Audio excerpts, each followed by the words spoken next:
Hi every one, എല്ലാവർക്കും ഷീബേഴ്സ് travel സ്റ്റോറിയിലേക്ക് സ്വാഗതം. ലേ വ്ളോഗിൻ്റെ മൂന്നാമത്തെ വ്ളോഗാണിത്. ലേയിൽ എത്തിയിട്ട് ഒരു ദിവസം കഴിഞ്ഞു, രണ്ടാമത്തെ ദിവസമാണ്. പക്ഷേ ലേയിൽ വന്നു കഴിഞ്ഞാൽ നമുക്ക് വെറുതെ ഇരിക്കാൻ പറ്റില്ലല്ലോ. ലേൻ്റെ ഒരു ബ്യൂട്ടി എൻജോയ് ചെയ്യാൻ തന്നെ തീരുമാനിച്ചു. അപ്പോൾ വന്ന അക്ലിമറ്റൈസേഷൻ ഡേ ആണ്. ചാദർ ട്രെക്കിന് വേണ്ടി വന്നതാണ്. അക്ലിമറ്റൈസേഷൻ ഡേ ആണ്. പക്ഷേ വന്നവരിൽ പലരും മുന്നേ ലേയിൽ വന്നിട്ടുള്ളതാണ്. ഹൈ ഓൾട്ടിറ്റ്യൂഡ് ട്രെക്കൊക്കെ ചെയ്തിട്ടുള്ളവരാണ്. അതുകൊണ്ട് തന്നെ രണ്ടാമത്തെ ദിവസം നമ്മൾ ലേയിൽ കുറച്ച് എക്സ്പ്ലോർ ചെയ്യാമെന്ന് വിചാരിച്ചു. പക്ഷേ പണി കിട്ടി. നല്ല കോൾഡായി. രാവിലെ തന്നെ കുറച്ച് ആവിയൊക്കെ പിടിച്ച് കുറച്ച് സോൾട്ട് ടീ ഒക്കെ കുടിച്ച് റെഡി ആയിട്ടാണ് നമ്മൾ കർദുംഗ്ല പാസ് കാണാൻ വേണ്ടിയിട്ടാണ് പോകുന്നത്. കർദുംഗ്ല പാസ് കാണാൻ പോകാൻ ലേന്ന് ഒരു 40 കിലോമീറ്റർ ദൂരമുള്ളത്. ഫയാങ് എന്ന് പറയുന്ന ആ സ്ഥലത്തെ കൂടെ പോയി ആണ് നമ്മൾ കർദുംഗ്ല പാസ് എത്തുന്നത്. കർദുംഗ്ല പാസിൻ്റെ സ്പെഷ്യാലിറ്റി തന്നെ ഹയസ്റ്റ് മോട്ടോറബിൾ റോഡ് എന്നുള്ളതാണ്. എവറസ്റ്റ് ബേസ് ക്യാമ്പിൻ്റെ ഓൾട്ടിറ്റ്യൂഡ് തന്നെ 5100 മീറ്ററൊക്കെയാണ്. പക്ഷേ ഇത് 5300+ മീറ്റർ ഹൈയിലാണ് നിൽക്കുന്നത്. അപ്പോൾ അത് തന്നെ അതിൻ്റെ ഏറ്റവും വലിയൊരു സ്പെഷ്യാലിറ്റിയാണ്. പിന്നെ കർദുംഗ്ല പാസ് വരുന്നത് നമ്മൾ നുബ്ര വാലിയിലേക്ക് പോകുന്ന വഴിയാണ്. കർദുംഗ്ല പാസ് കഴിഞ്ഞ് നുബ്ര വാലി കഴിഞ്ഞിട്ടാണ് പിന്നെ സിയാച്ചിൻ ബേസ് ക്യാമ്പിലൊക്കെ ആൾക്കാർ പോകുന്നത്. അപ്പോൾ ആ റോഡ് ഇങ്ങനെ എൻഡ്ലെസ് ആയിട്ടുള്ള റോഡാണെന്ന് തോന്നും നമ്മൾ പോകുമ്പോൾ. ഓരോ സ്ഥലത്തു നിന്നും കർവേച്ചറും കാര്യവും ഒക്കെ ആയിട്ട് നല്ല റോഡ്. പക്ഷേ അതിൻ്റെ ചുറ്റുമുള്ള ഒരു കുന്നുകളൊക്കെ കാണുമ്പോൾ നമുക്ക് ഭയങ്കര അമ്പരിപ്പിക്കുന്ന പോലെ തോന്നും. കാരണം ഒന്നാമത് വിൻ്ററും കൂടി ആയതുകൊണ്ട് ഒരു പച്ചപ്പ് എന്ന് പറയുന്ന ഒരു സാധനം കാണാനില്ല. എല്ലാം പല തരത്തിലുള്ള മൗണ്ടെയിൻസ് ആണ്. പക്ഷേ ഇങ്ങനെ ബ്രൗൺ കളറുള്ള ചിലത് ചെറിയ ചെറിയ പൊടി പോലെ ഉള്ളതായിരിക്കും, ചിലത് വലിയ കല്ലുകളുള്ളതായിരിക്കും. കല്ലിങ്ങനെ ഉരുണ്ട് റോഡുമ്പിലേക്ക് വീഴോ ഇപ്പം തോന്നുന്നുണ്ടാവും. ചില സ്ഥലത്ത് ഇങ്ങനെ വീണോണ്ടിരിക്കുന്നൊക്കെ നമ്മൾ കാണും. അത്രയും കുറച്ച് ഡേഞ്ചറസ് ആയിട്ടുള്ള റൂട്ടാണ്. പക്ഷേ ഒരു എൻഡ്ലെസ് ആയിട്ടുള്ള റൂട്ടിലേക്ക് കൂടെ നമ്മൾ പോകുന്നതെന്ന് തോന്നും. പിന്നെ വിൻ്റർ കൂടി ആയതുകൊണ്ട് നമുക്ക് അവിടെ സ്നോ കാണാം. ഇപ്രാവശ്യം സ്നോ കുറച്ചുകൂടെ കുറവായിരുന്നു. എന്നാൽ പോലും ആ പോയ റൂട്ടിലൊക്കെ കുറച്ച് നല്ല രീതിയിൽ നമുക്ക് സ്നോ കാണാനുണ്ടായിരുന്നു. കർദുംഗ്ല പാസിലേക്ക് പോകാൻ വേണ്ടി നമുക്ക് പെർമിറ്റ് എടുക്കണം. അത് ഓൺലൈനിൽ എടുക്കാം, അല്ലാണ്ടും എടുക്കാം. നമ്മളെ കൂടെ ഗൈഡ് ഉണ്ടായിരുന്ന കാരണം അവർ ഓൺലൈനിൽ ആ പെർമിറ്റ് ഓൾറെഡി എടുത്തിട്ടുണ്ടായിരുന്നു. അപ്പം കുറേ അധികം ബൈക്കേഴ്സിനൊക്കെ അത്ര എക്സൈറ്റ്മെൻറ്റിൽ ഡ്രൈവ് ചെയ്യാൻ പറ്റുന്ന ഒരു റോഡാണ് Khardungla, Nubra valley, then Siachen base camp എന്ന് പറയുന്ന ആ ഒരു റൂട്ട്. അപ്പോൾ അതിൽ കൂടിയാണ് നമ്മൾ പോയിക്കൊണ്ടിരിക്കുന്നത്. കുറച്ച് മുന്നോട്ട് പോയപ്പോൾ ഒരു ഫ്രോസൺ റിവർ നമ്മൾ കണ്ടു. അപ്പോൾ നമ്മൾ ഫ്രോസൺ റിവർ ട്രെക്ക് ചെയ്യാൻ വേണ്ടിയിട്ടാണ് പോകുന്നത്. അപ്പോൾ ആ ഒരു എക്സൈറ്റ്മെൻറ്റിലാണ് ഉള്ളത്. അപ്പോൾ അതിൻ്റെ സൈഡിലൊരു ഫ്രോസൺ റിവർ കണ്ടപ്പം നമുക്ക് ഭയങ്കര എക്സൈറ്റ്മെൻ്റ് ആയി. കുറച്ച് നേരം അവിടെ നിർത്തി ഒന്ന് നടന്നൊക്കെ പ്രാക്ടീസ് ചെയ്ത് നോക്കി. കുറച്ച് പിക്ചേഴ്സൊക്കെ എടുത്തു ഞങ്ങൾ. പിന്നെ വിൻ്റർ ആയത് കാരണം തന്നെ അത്രയൊന്നും ആൾക്കാരുണ്ടായിരുന്നില്ല. അപ്പം നമ്മൾ പോകുന്ന വഴിയിലൊന്നും ആരെയും കാണുന്നില്ല. ആ എൻറ്റയർ റൂട്ട് നമ്മൾ പോകുമ്പോഴും നമ്മൾ മാത്രമാണ് റോഡിലുണ്ടായിരുന്നത്. എല്ലാവരും വണ്ടർ അടിച്ചിരിക്കുകയാണ് ഫ്രോസൺ ലേക്ക് കണ്ടതിൻ്റെ. ഇങ്ങനെ നല്ല സൂര്യപ്രകാശം നമുക്ക് കാണുന്നുണ്ടെങ്കിൽ പോലും ഭയങ്കര തണുപ്പാണ്. അപ്പോൾ ഈ ഫോട്ടോ വീഡിയോ ഒക്കെ എടുക്കാൻ വേണ്ടി കയ്യിൽ നിന്ന് ഗ്ലൗസ് അഴിച്ചൊന്ന് എടുക്കാന്നൊക്കെ പറഞ്ഞാൽ വലിയ പണിപ്പെട്ട ഒരു കാര്യമായിട്ട് തോന്നും. കാരണം പലപ്പോഴും നമുക്കത് മടിയ തോന്നുകയൊക്കെ ചെയ്യും. അത്രയ്ക്കും നല്ല തണുപ്പുണ്ട്. പക്ഷേ സൂര്യപ്രകാശം നമ്മൾ കാണുകയും ചെയ്യുന്നുണ്ട്. നന്നായിട്ട് സൂര്യനുള്ള പോലെയൊക്കെ തോന്നുന്നുണ്ട്. പക്ഷെ ഭയങ്കര തണുപ്പായിരുന്നു.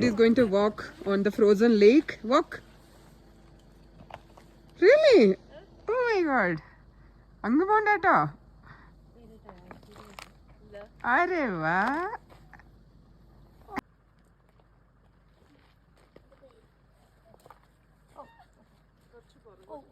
careful. ഫ്രോസൺ ലേക്ക് വാക്ക് കാണാത്തവർക്ക് ഇവിടെ കാണുന്നതായിരിക്കും. ഡെമോൺസ്ട്രേഷൻ നടക്കുന്നുണ്ട്.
പിക്ചറൊക്കെ എടുത്തു കഴിഞ്ഞ് നമ്മൾ പോകാൻ തുടങ്ങി. സിയാച്ചിൻ ബാരിയർ എന്ന് എഴുതി കാണാം. സിയാച്ചിനിലേക്ക് പോകുന്ന റോഡാണ്.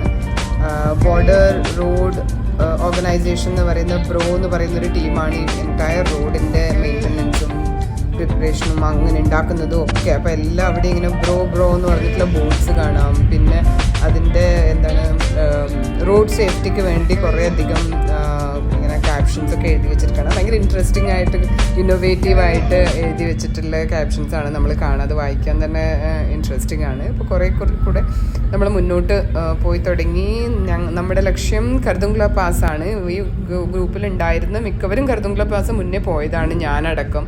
പക്ഷേ ലേയിൽ വന്നു കഴിഞ്ഞാൽ ആ ലേയിലെ ഒരു റൂട്ടും കർദുങ്ല പാസ്സൊക്കെ ഒരു എത്ര കണ്ടാലും നമുക്ക് മതി വരാത്ത, അല്ലെങ്കിൽ പിന്നെയും പോകണമെന്ന് തോന്നുന്ന തരത്തിലുള്ളൊരു സ്ഥലമാണ്. അപ്പോൾ നമ്മൾ കർദുങ്ല പാസ് മുന്നേ കണ്ടിട്ടുണ്ടെങ്കിൽ കൂടെ ഇന്ന് വീണ്ടും പോകാമെന്നുള്ള തീരുമാനത്തിലാണ് നമ്മൾ അങ്ങോട്ടേക്ക് തിരിച്ചത്.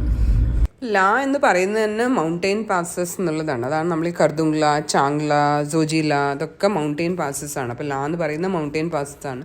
അങ്ങനെയാണ് ലഡാക്ക് എന്നുള്ള പേരും. ലാ എന്നുള്ളത് മൗണ്ടെയിൻ പാസസ്, ഡാക്ക് എന്ന് പറഞ്ഞാൽ രാജ്യം എന്നാണ് അതിൻ്റെ ഒരു മീനിങ്, ആ മൗണ്ടെയിൻ ലാംഗ്വേജസിലുള്ള ഒരു മീനിങ്. അപ്പം മൗണ്ടെയിൻ പാസസ് ആണ് ലാ എന്ന് പറഞ്ഞാൽ.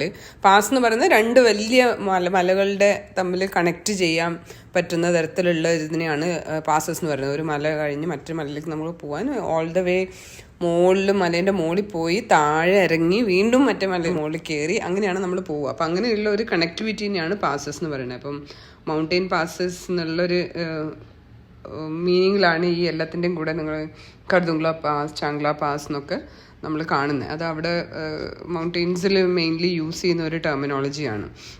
അപ്പോൾ ഭയങ്കര രസമാണ്.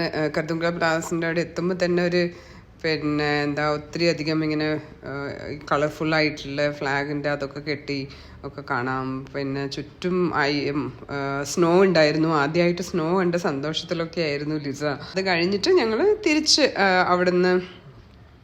തിരിച്ച് പുറപ്പെട്ടു. അപ്പോൾ സെയിം ഡിസ്റ്റൻസ് തന്നെ ഒരു ഓൾമോസ്റ്റ് 40 കിലോമീറ്റേഴ്സ് നമ്മൾ അതേ വഴിയുള്ള റോഡിലേക്കൂടെ തിരിച്ച് മുകളിലോട്ട് കയറി പോയ പോലെ തന്നെ താഴോട്ട് ഇറങ്ങി വന്നിട്ടാണ് നമ്മൾ തിരിച്ച് ലേയിലേക്ക് എത്തുന്നത്. ഇറ്റ്സ് അറൗണ്ട് 40 കിലോമീറ്റേഴ്സ് എന്ന് പറയുമ്പോൾ എനിക്കൊന്ന് ഒരു 1.5 മണിക്കൂർ 2 മണിക്കൂർ അങ്ങനെയൊക്കെ നമുക്ക് സമയമെടുത്തു വരാൻ വേണ്ടി.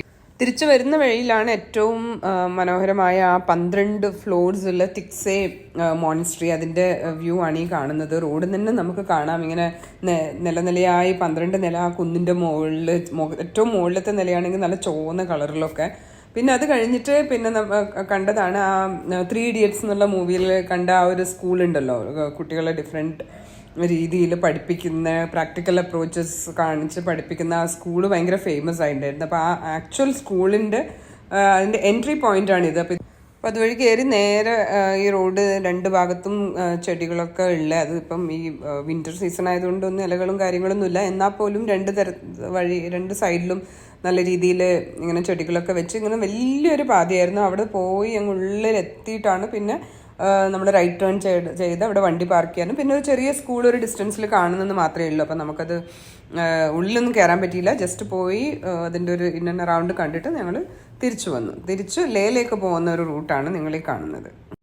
അപ്പോൾ ലേയിൽ തിരിച്ചെത്തിയാൽ ഇനി നമുക്ക് കാര്യമായിട്ട് ചെയ്യാനുള്ളത് നാളെ തൊട്ട് ചാദർ ട്രെക്കിൻ്റെ, നാളെയല്ല അതിൻ്റെ അടുത്ത ദിവസം തൊട്ടാണ് ചാദർ ട്രെക്ക് തുടങ്ങുന്നത്. അപ്പം നെക്സ്റ്റ് ഡേ ഞങ്ങളുടെ മെഡിക്കൽ ഒക്കെ ആയിരുന്നു, അതിൻ്റെ വിശേഷങ്ങളൊക്കെയാണ് അടുത്ത വ്ളോഗിൽ. അത് കഴിഞ്ഞിട്ട് ഞങ്ങളുടെ ചാദർ ട്രെക്കിൻ്റെ വിശേഷങ്ങളാണ് അടുത്ത വരുന്ന വ്ളോഗിലൊക്കെ കാണാൻ പോകുന്നത്. ഒരു ഫ്രോസൺ റിവർ ട്രെക്ക് ഇതിൽ ആദ്യമായിട്ട് ചെയ്യാൻ പറ്റിയ ഒരു കാര്യമായിരുന്നു. അപ്പോൾ അതിൻ്റെ ബ്യൂട്ടിഫുൾ ആയിട്ടുള്ള വിഷ്വൽസ് ആണ് നെക്സ്റ്റ് വ്ളോഗ് കാണാൻ പോകുന്നത്.